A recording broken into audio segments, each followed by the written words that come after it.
ಇವತ್ತಿನ ವಿಡಿಯೋದಲ್ಲಿ ನಾನು ಸಖತ್ ಟೇಸ್ಟಿಯಾಗಿ ತುಂಬಾ ಸುಲಭವಾಗಿ ತುಂಬ ರುಚಿಕರವಾದಂತಹ ಹೂಕೋಸಿನ ಪಲ್ಯನ ಯಾವ ರೀತಿ ಮಾಡೋದು ಅಂತ ತೋರಿಸ್ತಾ ಇದ್ದೀನಿ.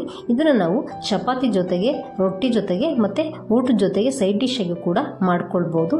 ಈಗ ಇಲ್ಲಿ ನಾನು ಒಂದು ಹೂಕೋಸನ್ನ ತೊಗೊಂಡಿದ್ದೀನಿ. ಇದನ್ನು ಚೆನ್ನಾಗಿ ತೊಳೆದ್ಬಿಟ್ಟು ನೀರನ್ನೆಲ್ಲ ಬಸಿದು ಈ ರೀತಿ ಡ್ರೈ ಮಾಡಿ ಇಟ್ಕೊಂಡಿದ್ದೀನಿ. ಈಗ ಇದನ್ನು ನಾವು ತುರ್ಕೋಬೇಕು. ಈ ರೀತಿಯಾಗಿ ತುರಿಯೋದಿರುತ್ತೆ ನೋಡಿ, ಕೊಬ್ಬರಿ ತುರಿಯೋದು, ಅದರಿಂದ ಈ ರೀತಿ ಚೆನ್ನಾಗಿ ತುರ್ಕೊಳ್ಬೇಕು. ಈಗ ಇದೆಲ್ಲವನ್ನು ಕೂಡ ನಾನು ತುರಿದು ಇಟ್ಕೊಳ್ತೀನಿ. ಈಗ ಇದು ನೋಡಿ, ಎಲ್ಲವನ್ನು ನಾನು ಈ ರೀತಿಯಾಗಿ ತುರ್ಕೊಂಡು ಇಟ್ಕೊಂಡಿದ್ದೀನಿ. ಈ ರೀತಿ ಸಣ್ಣದಾಗಿ ಇರಬೇಕಾಗತ್ತೆ. ಈಗ ಇಲ್ಲಿ ಒಂದು ಬಾಣಲೆ ಇಟ್ಕೊಂಡು ಅದಕ್ಕೆ ಒಂದು 2 ಟೇಬಲ್ ಸ್ಪೂನಷ್ಟು ಎಣ್ಣೆನ ಹಾಕ್ಕೊಳ್ತಾ ಇದ್ದೀನಿ. ಎಣ್ಣೆ ಸ್ವಲ್ಪ ಬಿಸಿ ಆಗಬೇಕು. ಎಣ್ಣೆ ಸ್ವಲ್ಪ ಬಿಸಿ ಆಗ್ತಿದ್ದಾಗೆ ಅದಕ್ಕೆ ಅರ್ಧ ಸ್ಪೂನಷ್ಟು ಸಾಸಿವೆ ಕಾಳನ್ನ ಹಾಕ್ಕೊಳ್ತಾ ಇದ್ದೀನಿ. ನಾನಿಲ್ಲಿ ಯೆಲ್ಲೋ ಸಾಸಿವೆನ ಉಪಯೋಗಿಸ್ತಾ ಇದ್ದೀನಿ. ನೀವು ಬ್ಲ್ಯಾಕ್ ಸಾಸಿವೆ ಕೂಡ ಉಪಯೋಗಿಸ್ಕೊಳ್ಬೋದು. ನಂತರ ಅದಕ್ಕೆ ಒಂದು ಕಟ್ ಮಾಡಿರ್ತಕ್ಕಂತಹ ಈರುಳ್ಳಿನ ಹಾಕ್ಕೊಂಡಿದ್ದೀನಿ. ನಾನು ಈ ರೀತಿ ಚಿಕ್ಕದಾಗಿ ಈರುಳ್ಳಿನ ಕಟ್ ಮಾಡಿಕೊಂಡು ಹಾಕ್ಕೊಂಡಿದ್ದೀನಿ. ಹಾಗೆಯೇ ಸ್ವಲ್ಪ ಕರ್ಬೇವಿನ ಸೊಪ್ಪನ್ನು ಕೂಡ ಹಾಕ್ಕೊಳ್ತಾ ಇದ್ದೀನಿ. ಈಗ ಇವೆಲ್ಲವನ್ನು ಕೂಡ ಹಾಕಿದ ನಂತರ ಇದನ್ನು ಸಣ್ಣ ಉರಿನಲ್ಲೇ ನಿಧಾನವಾಗಿ ಈ ರೀತಿ ಮಿಕ್ಸ್ ಮಾಡ್ಕೊಳ್ತಾ ಅದನ್ನು ಫ್ರೈ ಮಾಡ್ಕೊಳ್ಬೇಕು. ಇದು ಸ್ವಲ್ಪ ಫ್ರೈ ಆದರೆ ಸಾಕಾಗುತ್ತೆ, ತುಂಬ ಫ್ರೈ ಮಾಡ್ತಕ್ಕಂತಹ ಅಗತ್ಯ ಇರೋದಿಲ್ಲ. ಈಗ ಅದಕ್ಕೆ ನಾನು 1 ಕಪ್ಪಿನಷ್ಟು ಫ್ರೆಶ್ ಆಗಿರತಕ್ಕಂತಹ ಬಟಾಣಿನ ಹಾಕ್ಕೊಳ್ತಾ ಇದ್ದೀನಿ, ಅಂದರೆ ಹಸಿ ಬಟಾಣಿನ. ಈಗ ಈ ಬಟಾಣಿನ ಹಾಕಿದ ನಂತರ ಚೆನ್ನಾಗಿ ಈ ರೀತಿ ಮಿಕ್ಸ್ ಮಾಡ್ಕೊಳ್ತಾ ಮೀಡಿಯಮ್ ಫ್ಲೇಮಲ್ಲಿ ಸುಮಾರಾಗಿ ಒಂದು 3 ರಿಂದ 4 ನಿಮಿಷಗಳ ಕಾಲ ಇದನ್ನು ಫ್ರೈ ಮಾಡ್ಕೊಳ್ಬೇಕು. ಈ ರೀತಿ ನಾವು ಮಿಕ್ಸ್ ಮಾಡ್ಕೊಳ್ತಾನೆ ಅದನ್ನು ಫ್ರೈ ಮಾಡ್ಕೊಳ್ಬೇಕಾಗತ್ತೆ. ಈಗ ಸುಮಾರಾಗಿ ಒಂದು 3 ರಿಂದ 4 ನಿಮಿಷಗಳ ನಂತರ ಬಟಾಣಿ ಈ ರೀತಿ ಚೆನ್ನಾಗಿ ಬೆಂದಿದೆ ಮತ್ತು ವೈಟ್ ರೀತಿಯಾಗಿ ಉಬ್ಬಿ ಬಂದಿದೆ. ಈಗ ಅದು ಚೆನ್ನಾಗಿ ಬೆಂದಿದೆ ಅಂತ ಅರ್ಥ, ಒಂದು 50% ಅಷ್ಟು. ಈಗ ಅದಕ್ಕೆ ನಾನು ತುರಿದಿದ್ದೆ ನೋಡಿ ಹೂಕೋಸು, ಅದನ್ನು ಹಾಕ್ಕೊಂಡು ಈ ರೀತಿ ಒಂದು ಸತಿ ಮಿಕ್ಸ್ ಮಾಡ್ಕೊಳ್ತಾ ಇದ್ದೀನಿ. ನಾನು ಊರಿನ ಮೀಡಿಯಮ್ ಫ್ಲೇಮ್ ಇಟ್ಕೊಂಡೆ ಇದನ್ನು ಫ್ರೈ ಮಾಡ್ಕೊಳ್ತಾ ಇದ್ದೀನಿ. ಈ ಹೂಕೋಸಲ್ಲಿ ಇರ್ತಕ್ಕಂತಹ ಹಸಿ ಅಂಶ ಮತ್ತು ನೀರಂಶ ಎಲ್ಲ ಹೋಗೋವರೆಗೂ ನಾವು ಈ ರೀತಿ ಮಿಕ್ಸ್ ಮಾಡ್ಕೊಳ್ತಾನೆ ಫ್ರೈ ಮಾಡ್ಕೊಳ್ಬೇಕು.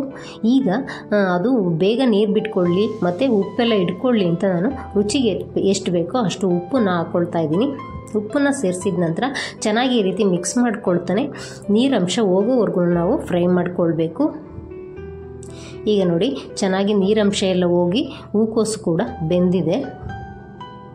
ಈ ರೀತಿಯಾಗಿ ನಾವು ಅದನ್ನು ಚೆನ್ನಾಗಿ ಎಣ್ಣೆನಲ್ಲೇ ಫ್ರೈ ಮಾಡ್ಕೊಳ್ಬೇಕಾಗತ್ತೆ. ಈಗ ಅದಕ್ಕೆ ನಾನು 2 ಟೊಮೆಟೊನ ಪ್ಯೂರಿ ಮಾಡಿ ಇಟ್ಕೊಂಡಿದ್ದೆ, ಅದನ್ನು ಸೇರಿಸ್ಕೊಳ್ತಾ ಇದ್ದೀನಿ. ಟೊಮೆಟೊ ಪ್ಯೂರಿನ ಸೇರಿಸಿದ ನಂತರ ಮೀಡಿಯಮ್ ಫ್ಲೇಮಲ್ಲೇ ಇದನ್ನು ಈ ರೀತಿ ಮಿಕ್ಸ್ ಮಾಡ್ಕೊಳ್ತಾ ನಾನು ಬೇಯಿಸ್ಕೊಳ್ತಾ ಇದ್ದೀನಿ. ಈಗ ಟೊಮೆಟೊ ಪ್ಯೂರಿನಲ್ಲಿ ಇರ್ತಕ್ಕಂತಹ ನೀರಂಶ ಮತ್ತು ಹಸಿ ಅಂಶ ಎಲ್ಲ ಹೋಗೋವರೆಗೂ ನಾವು ಈ ರೀತಿ ಮಿಕ್ಸ್ ಮಾಡ್ಕೊಳ್ತಾನೆ ಇದನ್ನು ಫ್ರೈ ಮಾಡ್ಕೊಳ್ಬೇಕು. ಈಗ ನೋಡಿ, ಇದರಲ್ಲಿ ಇರ್ತಕ್ಕಂತಹ ನೀರಂಶ ಎಲ್ಲ ಹೋಗಿ ಚೆನ್ನಾಗಿ ಟೊಮೆಟೊ ಪ್ಯೂರಿ ಎಲ್ಲ ಬೆಂದು ನೀಟಾಗಿ ಈ ರೀತಿ ಫ್ರೈ ಆಗಿದೆ. ಈ ಹಂತದಲ್ಲಿ ಇದಕ್ಕೆ ನಾನು ಮಸಾಲೆಗಳನ್ನ ಸೇರಿಸ್ಕೊಳ್ತಾ ಇದ್ದೀನಿ.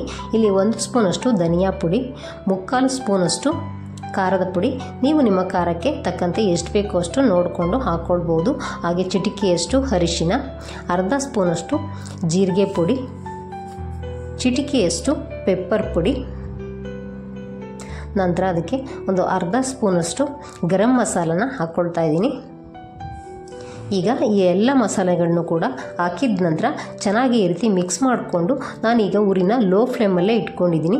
ಈಗ ಈ ಮಸಾಲೆ ಎಲ್ಲ ಸೀದೋಗಬಾರ್ದು ಅಂತ ನಾನು ಊರಿನ ಸಣ್ಣ ಮಾಡಿಕೊಂಡು ಈ ರೀತಿ ಮಿಕ್ಸ್ ಮಾಡ್ಕೊಳ್ತಾ ಫ್ರೈ ಮಾಡ್ಕೊಳ್ತಾ ಇದ್ದೀನಿ. ಸುಮಾರಾಗಿ ಒಂದು 30 ಸೆಕೆಂಡಿಂದ 1 ನಿಮಿಷದಲ್ಲಿ ಇದು ಚೆನ್ನಾಗಿ ಮಸಾಲೆ ಎಲ್ಲ ಫ್ರೈ ಆಗುತ್ತೆ. ಈ ಎಣ್ಣೆಯಲ್ಲಿ ಈ ಹೂಕೋಸಿನ ಪಲ್ಯದೊಳಗಡೆ ಚೆನ್ನಾಗಿ ನೀಟಾಗಿ ಮಿಕ್ಸ್ ಆಗಿ ಚೆನ್ನಾಗಿ ಇಟ್ಕೊಳ್ಳುತ್ತೆ. ಈ ರೀತಿ ಮಿಕ್ಸ್ ಮಾಡಿದ ನಂತರ ಇದಕ್ಕೆ ನಾವು ನೀರನ್ನು ಸೇರಿಸ್ಕೊಳ್ಬೇಕು. ಇದುವರೆಗೂ ವಿಡಿಯೋ ನೋಡಿದರೆ, ರೆಸಿಪಿ ಇಷ್ಟ ಆದರೆ ಒಂದು ಲೈಕ್ ಕೊಡೋದನ್ನು ಮರಿಬೇಡಿ. ಹಾಗೆ ಸಬ್ಸ್ಕ್ರೈಬ್ ಕೂಡ ಮಾಡ್ಕೊಳ್ಳಿ.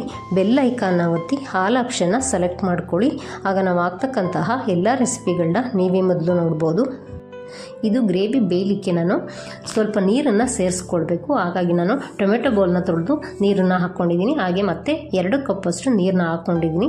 ನಿಮಗೆ ಗ್ರೇವಿ ಏನಾದರೂ ತೆಳುವಾಗಿ ಬೇಕು ಅನ್ನೋ ಹಾಗಿದ್ದರೆ ಜಾಸ್ತಿ ನೀರನ್ನು ಸೇರಿಸ್ಕೊಳ್ಬೋದು, ಇಲ್ಲ ತುಂಬ ಗಟ್ಟಿಯಾಗಿ ಬೇಕು ಅಂದರೆ ಕಡಿಮೆ ನೀರನ್ನು ಸೇರಿಸ್ಕೊಂಡು ಮಾಡ್ಕೊಳ್ಬೋದು.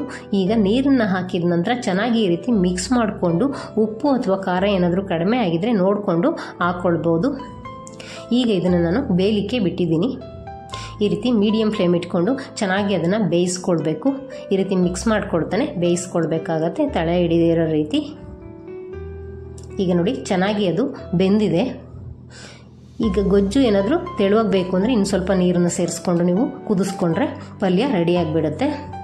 ಈಗ ನನಗೆ ಸ್ವಲ್ಪ ಗಟ್ಟಿಯಾಗೇ ಇರಲಿ ಅಂತ ನಾನು ನೀರನ್ನು ಕಡಿಮೆ ಹಾಕ್ಕೊಂಡು ಈ ರೀತಿ ಬೇಯಿಸ್ಕೊಂಡಿದ್ದೀನಿ. ಈಗ ಗ್ರೇವಿ ಎಲ್ಲ ಚೆನ್ನಾಗಿ ಬೆಂದ ನಂತರ ಇದಕ್ಕೆ ನಾನು ಚಿಕ್ಕದಾಗಿ ಕಟ್ ಮಾಡಿರ್ತಕ್ಕಂತಹ ಕೊತ್ತಂಬರಿ ಸೊಪ್ಪನ್ನ ಹಾಕ್ಕೊಳ್ತಾ ಇದ್ದೀನಿ. ಈಗ ಕೊತ್ತಂಬರಿ ಸೊಪ್ಪನ್ನ ಹಾಕಿದ ನಂತರ ಚೆನ್ನಾಗಿ ಈ ರೀತಿ ಮಿಕ್ಸ್ ಮಾಡಿಕೊಂಡು ಸುಮಾರಾಗಿ 1 ನಿಮಿಷಗಳ ಕಾಲ ಅದನ್ನು ಫ್ರೈ ಮಾಡ್ಕೊಳ್ಬೇಕು, ಹಾಗೆಯೇ ಬೇಯಿಸ್ಕೊಳ್ಬೇಕು. ಈ ರೀತಿ ಬೇಯಿಸ್ಕೊಂಡ್ರೆ ಸಖತ್ ಟೇಸ್ಟಿಯಾದ ತುಂಬಾ ಸುಲಭವಾಗಿ ಮಾಡ್ಬೋದಾದಂತಹ ಹೂಕೋಸಿನ ಪಲ್ಯ ರೆಡಿಯಾಗುತ್ತೆ. ಇದನ್ನು ಚಪಾತಿ, ರೊಟ್ಟಿ, ದೋಸೆ ಜೊತೆಗೆ ಮತ್ತು ಊಟದ ಜೊತೆ ಸೈಡ್ ಡಿಶ್ ಆಗೂ ಕೂಡ ನಾವು ಮಾಡಿಕೊಂಡು ತಿನ್ಬೋದು. ಸ್ವಲ್ಪ ಗ್ರೇವಿ ಥರ ಮಾಡಿಕೊಂಡು ಜಾಸ್ತಿ ನೀರು ಹಾಕ್ಕೊಂಡು ಬೇಯಿಸ್ಕೊಂಡ್ರೆ ಇದನ್ನು ಪೂರಿ ಜೊತೆಗೂ ಕೂಡ ನಾವು ಮಾಡಿಕೊಂಡು ತಿನ್ಬೋದು.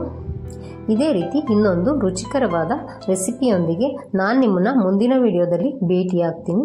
ಅಲ್ಲಿವರೆಗೂ thank you for watching. Bye friends.